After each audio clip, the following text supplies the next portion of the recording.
देखिए, अब हम यदि बात करते हैं ट्रांसपोज ऑफ मैट्रिक्स की, आप लोगों ने टाइप्स ऑफ मैट्रिक्स पढ़ी थी। अब इन्हीं टाइप्स ऑफ मैट्रिक्स में हमारे पास एक चीज़ और निकल कर आती है, ट्रांसपोज मैट्रिक्स। अब मैट्रिक्स के ट्रांसपोज से हमारे पास क्या मतलब निकल कर आता है, तो देखिए ट्रांसपोज की यदि हम बात करें तो ट्रांसपोज का मतलब है आपको इस मैट्रिक्स को इस फॉर्म में चेंज करना है। जो मैट्रिक्स हमारे पास ऐसे चल रही थी उसको नीचे की तरफ रिवर्स करना था। मतलब यदि हम रो और कॉलम को आपस में इंटरचेंज कर दें तो हमारे पास उस मैट्रिक्स का ट्रांसपोज आ जाता है।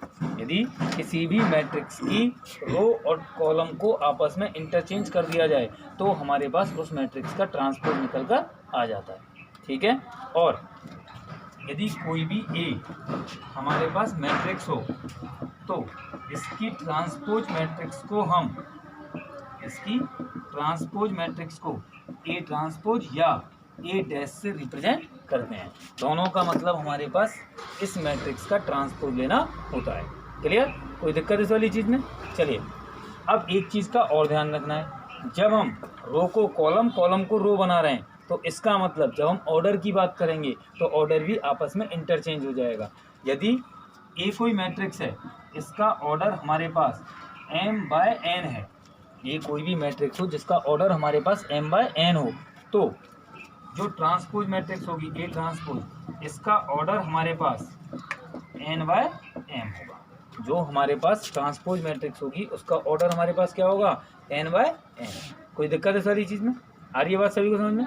चलिए मानकर चलते हैं ए हमारे पास कोई मैट्रिक्स थी 1 2 3 2 4 5, और यदि मैं इसका ट्रांसपोज लेना चाहूँ ए डैश यदि हम लें तो क्या होगा? पहली रो को पहला कॉलम बनाओगे 1 2 3, दूसरी रो को दूसरा कॉलम 2 4 5। ठीक है। यदि इस मैट्रिक्स का ऑर्डर हमारे पास 2/3 था, 2 रो और 3 कॉलम थी हमारे पास, तो इस वाली मैट्रिक्स का ऑर्डर क्या होगा हमारे पास? 3/2, 3 रो और 2 कॉलम। कोई डाउट इस वाली चीज़ में? आगे बात सही को समझ में? ट्रांसपोज मैट्रिक्स में अब कोई दिक्कत किसी को भी? चलिए, सिमेट्रिक और स्क्यू सिमेट्रिक मैट्रिक्स, ये हमारे पास किसी स्क्वायर मैट्रिक्स की कुछ स्पेशल फॉर्म है, सिमेट्रिक मैट्रिक्स और स्क्यू सिमेट्रिक मैट्रिक्स। देखिए इनमें हमारे पास क्या होगा, यदि मैं बात कर रहा हूँ सिमेट्रिक मैट्रिक्स की, तो सिमेट्रिक मैट्रिक्स से हमारा क्या मतलब निकलता है? सिमेट्रिसिटी। सिमेट्रिसिटी से आपका क्या मतलब निकलता है? एक जैसा होना। सिमेट्रिसिटी से हमारा क्या मतलब निकलता है? एक जैसा होना। अब हम बात करें एक जैसा होने से क्या हमारे पास मतलब निकलता है? एक जैसा होना मतलब किसी चीज़ को एक मिरर, शीशे की तरह हम रख दें तो उसके दोनों तरफ की चीज़ें एक जैसी नज़र आनी चाहिए, तो वो हमारे पास सिमेट्रिसिटी कहलाती है। यहाँ पर मिरर का काम, शीशे का काम कौन करेगा? डायगोनल। कोई भी मैट्रिक्स है हमारे पास, ये डायगोनल इसके लिए एक मिरर का काम करे, तो इसके ऊपर और इसके नीचे हमारे पास कैसा होना चाहिए? सेम। तो ये मैट्रिक्स हमारे पास सिमेट्रिक मैट्रिक्स कहलाएगी। सिमेट्रिक मैट्रिक्स के लिए डायगोनल के ऊपर और नीचे सब कुछ एक जैसा नजर आना चाहिए, तो वो हमारे पास सिमेट्रिक मैट्रिक्स होती है। जैसे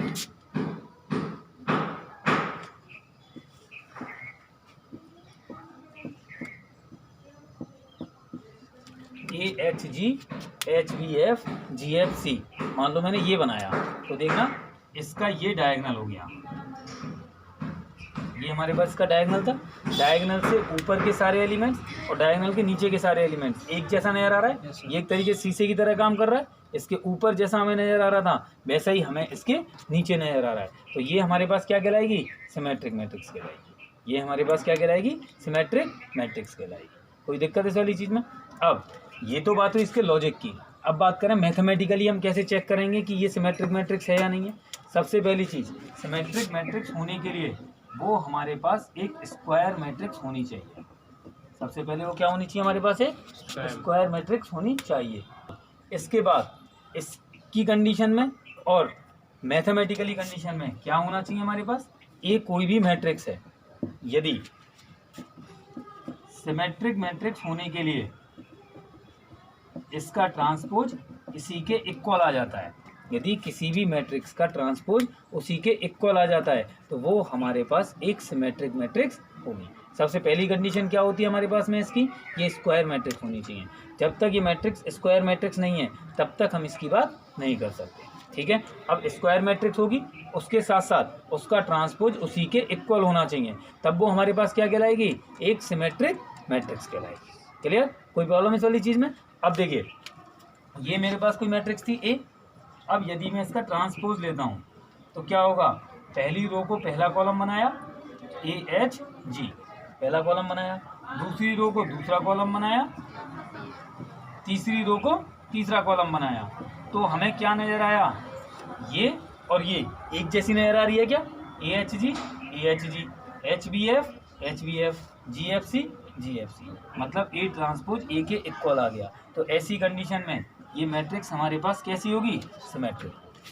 कोई डाउट इस वाली चीज़ में, आ गई बात समझ में। चलिए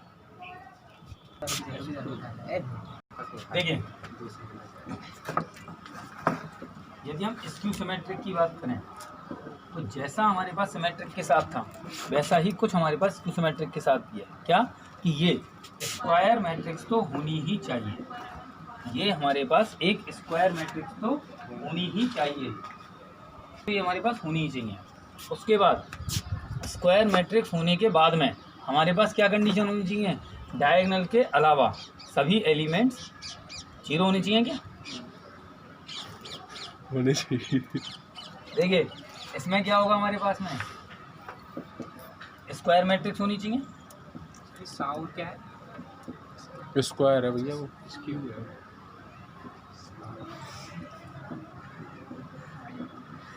डायगोनल के सभी एलिमेंट्स 0 होने चाहिए, डायगोनल में जितने भी एलिमेंट्स हैं वो सब 0 होने चाहिए, और इसका ट्रांसपोज -1 इक्वल होना चाहिए। वहाँ पर ट्रांसपोज खुद के इक्वल आ रहा था, यहाँ पर ट्रांसपोज -1 इक्वल आना चाहिए।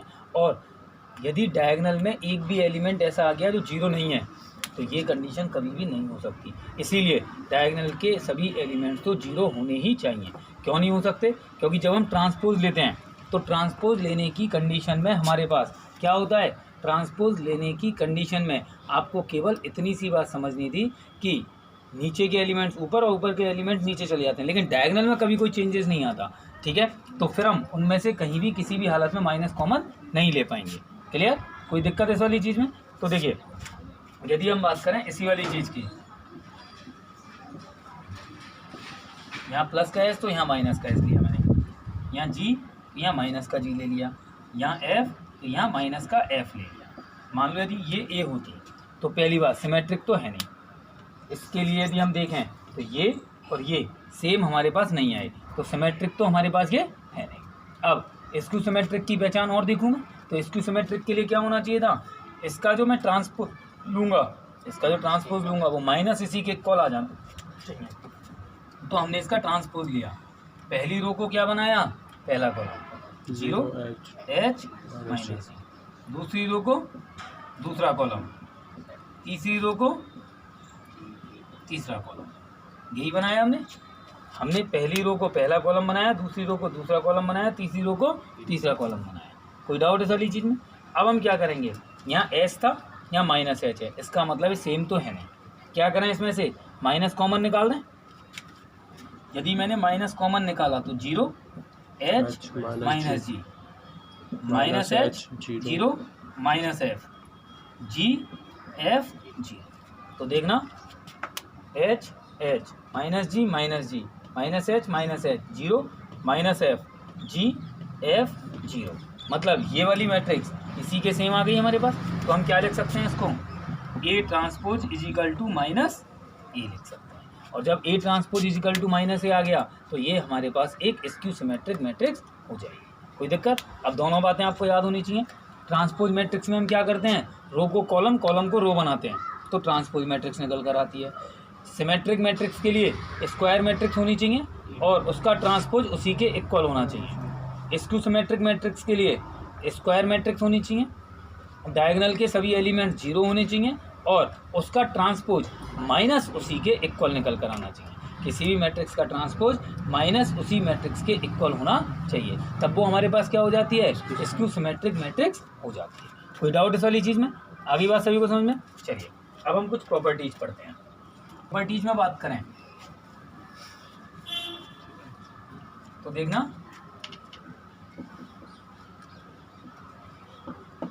सबसे पहली चीज, आप किसी भी मैट्रिक्स का ट्रांसपोज लें और उस पूरे का ट्रांसपोज ले लें। किसी मैट्रिक्स का ट्रांसपोज लिया तो आपने रो को कॉलम, कॉलम को रो बनाया, दोबारा उसका ट्रांसपोज लिया तो वापस आपने क्या कर दिया, रो को रो, कॉलम को कॉलम बना दिया। तो ए ट्रांसपोज का ट्रांसपोज वापस क्या आ जाता है, ए आ जाता है। ठीक है। इसके बाद यदि हम बात करें किसी भी मैट्रिक्स में किसी कांस्टेंट से मल्टीप्लाई हो रहा हो और उसका हमें ट्रांसपोज लेना हो, किसी भी मैट्रिक्स में किसी कांस्टेंट से मल्टीप्लाई हो रहा हो और उसका हमें ट्रांसपोज लेना हो, या पहले हम किसी भी मैट्रिक्स का ट्रांसपोज ले लें और उसमें उस कांस्टेंट का मल्टीप्लाई कर दें, तो हमारे पास दोनों की बात कैसी निकल कर आएगी, सेम निकल कर आएगी। कोई डाउट इस वाली चीज़ में? किसी भी मैट्रिक्स में किसी कांस्टेंट से मल्टीप्लाई हो रहा हो, उस पूरे का ट्रांसपोज लेना हो, या पहले मैट्रिक्स का ट्रांसपोज लिया और उसमें हमने किसी कांस्टेंट से मल्टीप्लाई कर दिया, तो दोनों की वैल्यू हमारे पास कैसी निकल कर आएगी, सेम। क्लियर? कोई डाउट इस वाली चीज़ में? यदि हमारे पास किन्हीं भी दो मैट्रिक्सों के सम का ट्रांसपोज लेना हो, ए और बी कोई दो मैट्रिक्स ऐड हो रही हो और इनका हमें ट्रांसपोज लेना हो, या इनका अलग अलग ट्रांसपोज लेकर इन्हें ऐड कर दिया जाए, A transpose plus B transpose, तो भी दोनों की वैल्यू कैसी आएगी, सेम। चाहो पहले ऐड करके फिर ट्रांसपोज लो, या पहले ट्रांसपोज लेकर फिर ऐड कर दो, वैल्यू कैसी निकल कर आएगी हमारे पास, सेम निकल कर आएगी। ऐसे ही यदि माइनस है तो बीच में क्या आ जाएगा, माइनस। दो मैट्रिक्सों के डिफरेंस का ट्रांसपोज लो या अलग अलग ट्रांसपोज लेकर डिफरेंस निकाल दो, तो भी वैल्यू कैसी निकल कर आएगी, सेम निकल कर आएगी। इसके बाद किन्हीं भी दो मैट्रिक्सों के मल्टीप्लिकेशन का ट्रांसपोज हो, किन्हीं भी दो मैट्रिक्सों के मल्टीप्लिकेशन का ट्रांसपोज हो, तो इन दोनों के अलग अलग ट्रांसपोज के बराबर तो होगा मल्टीप्लिकेशन में, लेकिन ऑर्डर चेंज करके होगा। ए बी का ट्रांसपोज क्या होगा हमारे पास, B transpose into A transpose. ये A transpose into B transpose नहीं होगा, B transpose into A transpose होगा। कोई दिक्कत इस वाली चीज़ में? आ रही है बात सभी को समझ में? चलिए इसके बाद A plus A transpose, A plus A transpose कोई मैट्रिक्स और उसके ट्रांसपोज का sum always symmetric for any square matrix A. कोई भी ए स्क्वायर मैट्रिक्स हो तो उसके लिए ए प्लस ए ट्रांसपोज हमेशा कैसा होगा, सिमेट्रिक होगा, और ए माइनस ए ट्रांसपोज हमेशा स्क्यू सिमेट्रिक होगा।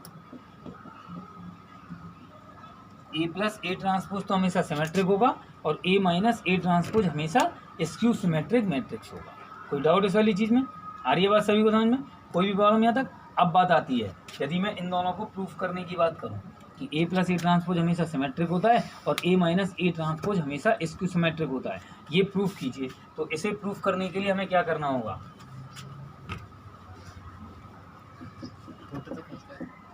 A plus A transpose is symmetric matrix. A plus A transpose एक सिमेट्रिक मैट्रिक्स है, ये हमें प्रूफ करना था। तो इस बात को प्रूफ करने के लिए हमें क्या प्रूफ करना है, ये सबसे पहली बात समझनी है।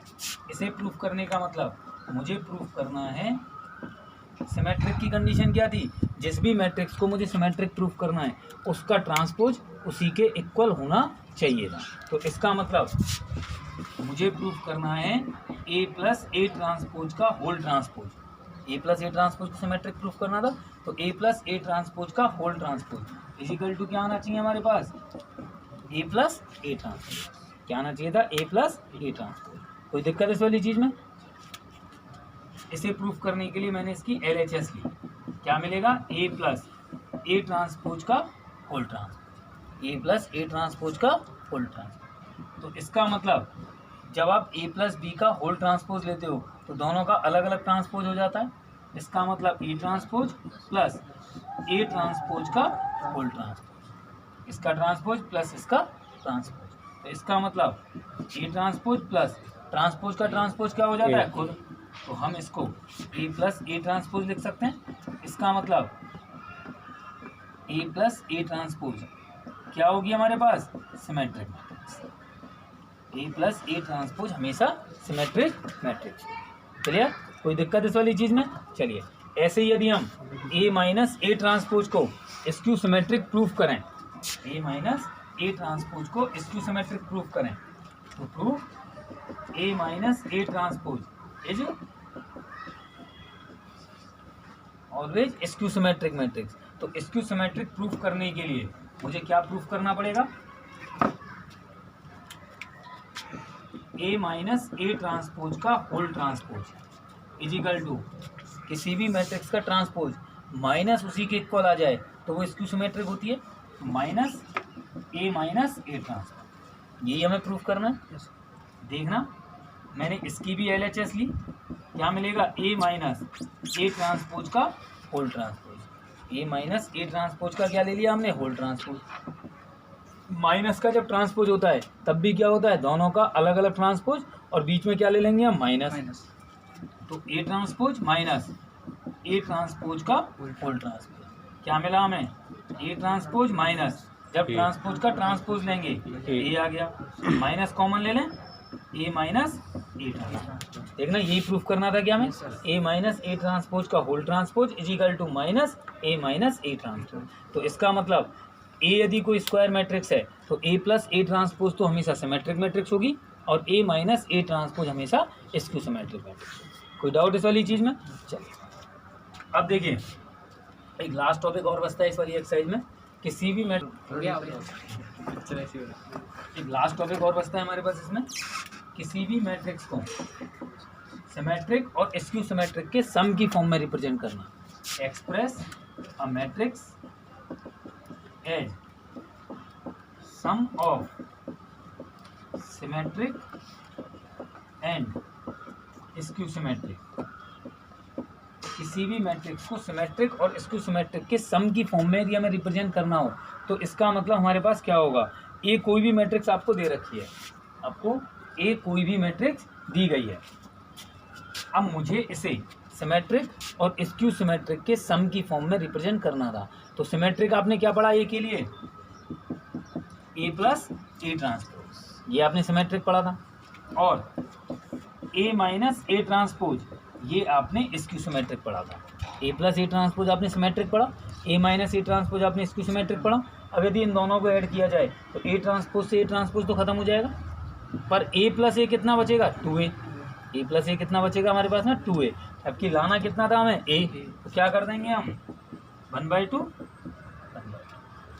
A plus A transpose plus 1/2 A minus A transpose. क्या मिल जाएगा हमारे पास में, ए मिल जाएगा, जिसमें ये तो सिमेट्रिक मैट्रिक्स हो गई और ये स्क्यू सिमेट्रिक हो गई, और इन दोनों का सम हमें एक मैट्रिक्स निकल कर आ जाएगा।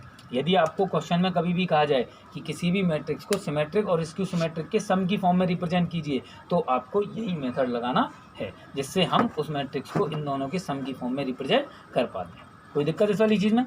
चलिए, अब इसके एग्जाम्पल देखते हैं।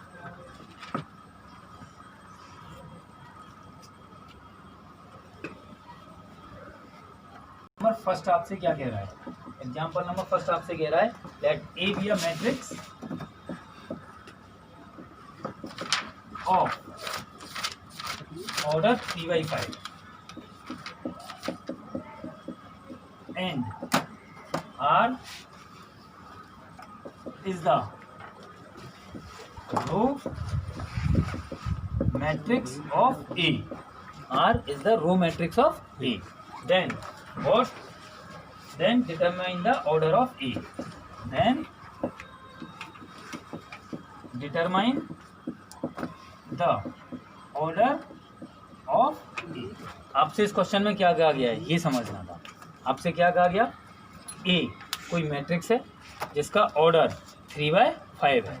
इसका मतलब ये जो कोई भी मैट्रिक्स होगी उसका ऑर्डर 3/5 होगा। तो इसकी जनरल फॉर्म लिखूँ मैं, पहली रो पहला कॉलम, पहली रो दूसरा कॉलम, पहली रो तीसरा कॉलम, पहली रो चौथा कॉलम, पहली रो पांचवा कॉलम। 5 ही कॉलम थे, 3/5 ऑर्डर का था। दूसरी रो फर्स्ट कॉलम, दूसरी रो दूसरा कॉलम, दूसरी रो तीसरा कॉलम, दूसरी रो चौथा कॉलम, दूसरी रो पांचवा कॉलम, फिर तीसरी रो पहला कॉलम, तीसरी रो दूसरा कॉलम, तीसरी रो तीसरा कॉलम, तीसरी रो चौथा कॉलम, तीसरी रो पांचवा कॉलम। यही हो गया हमारे पास में। अब R is the row matrix of A, R इसकी एक रो मैट्रिक्स है। और रो मैट्रिक्स क्या होती है? जिसमें रो एक होती है, मतलब ये वाला टुकड़ा एक रो मैट्रिक्स बन गई, ये वाला टुकड़ा दूसरी रो मैट्रिक्स बन जाएगी, और ये वाला टुकड़ा तीसरी रो मैट्रिक्स बन जाएगी। यही होगा। अब ए का ऑर्डर मुझे बताना था, तो ये वाली जो मैट्रिक्स बनाई मैंने, ये एक रो मैट्रिक्स बन गई इसकी, तो इसका ऑर्डर क्या होगा? इसका ऑर्डर क्या होगा हमारे पास में? आर। इसका ऑर्डर हो गया। इसमें नंबर ऑफ रो कितनी रही? एक। रो तो एक रह जाएगी, कॉलम कितने रह गए इसके? 5। तो आर का ऑर्डर हमारे पास आ जाएगा 1/5, और यही हमारे पास इसका आंसर हो जाएगा। क्लियर? कोई दिक्कत? किसी भी मैट्रिक्स के हमें टुकड़े करने थे, रो मैट्रिक्स बनानी है तो रो एक होगी, कॉलम उतनी होंगी, कॉलम मैट्रिक्स बनानी है तो रो उतनी होंगी, कॉलम एक होगी, वही हमारे पास उसका आंसर दे देगा ऑर्डर निकालने के लिए। कोई दिक्कत इस वाली चीज़ में? आगे बात समझ में?